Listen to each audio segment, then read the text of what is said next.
In 1901, after the Spanish-American War in the Philippines, President William McKinley signed an executive order, General Order Number 40, allowing the enlistment of up to 500 Filipino citizens into the U.S. Navy every year as part of the Naval Insular Force until 1946. But these Filipinos were generally restricted to steward position. And here's a Coast Guard tidbit. In a 1937 U.S. Public Health Report, the Coast Guard was found to have 364 Filipinos out of 757 men in the steward section. That's for the whole entire Coast Guard at that time. So after World War II, and after fighting alongside each other against the Japanese occupation, an agreement between the U.S. and the Philippines was made. The Philippines would offer a 99-year lease of several Philippine military bases to the U.S. Most notable would be Clark Air Force Base and Subic Bay Naval Base, which would end up being the largest U.S. military installations in the world at that time. In exchange, up to 2,000 Filipino citizens could be recruited into the U.S. Navy every year. These recruitment programs afforded the U.S. with the personnel necessary to quickly establish a force, even though it was a force of stewards, in the Indo-Pacific region to mitigate the rise of communism. For Filipinos, it was an opportunity to get out of poverty and seek a better life. It was a ticket to U.S. citizenship despite the Philippines being a U.S. territory from 1901 until 1946. The Navy would provide a sense of belonging, a sense of pride. It was an extremely competitive process, and to make it meant that you hit the jackpot. But with these opportunities came with difficulty.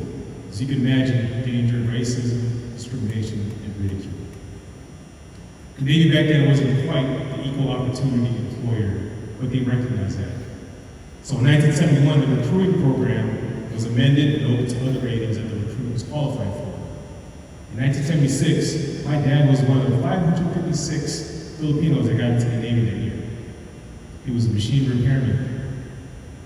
I remember cruising through his cruise books, like the ones from the USS Tarawa and her maiden 1976 Westpac voyage. It's like a yearbook. It contained pictures of all the ongoings of the ship, operations, the shellback tradition from crossing the equator, and port calls. It also showed a portrait of each sailor belonging to their departments or divisions. I noticed that Filipinos dominated the supply department and the mess decks.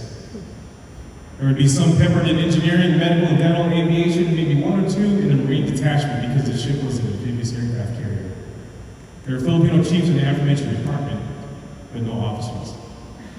So I'm going to read off a statistic from 1976 of the footprint of Filipinos in the Navy. In 1976, there were a total of 91 Filipino officers out of 63,337 officers in the Navy. 80 were male and 11 were female. Out of the 80 males, 7 commanders, 13 lieutenant commanders, 20 lieutenants, 12 JGs, 11 ensigns, and 17 warrant officers. On the female side, 3 were lieutenant commanders, 6 were lieutenants, 1 female JG, and 1 ensign. On the enlisted side, there were a total of 16,967 males and 68 females only.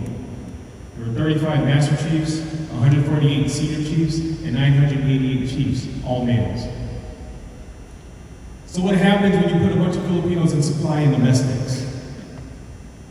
A syndicate, dubbed the Filipino Mafia, is organized. And if you haven't heard of the Filipino Mafia, you better ask somebody. They control and manage all things logistics. Somehow scarce parts that are needed magically appear. All of a sudden, your galley wins best galley in the Navy. Here's what the late Anthony Bourdain had to say about Filipinos during one of his shows.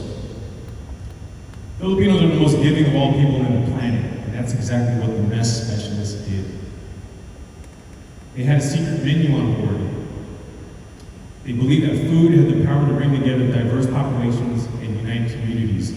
I'm sure there wasn't a single sailor during the Cold War where he or she never had any pancit, lumpia, or chicken adobo. So in true Filipino Mafia fashion, there will be pancit, lumpia, and chicken adobo at the reception following this.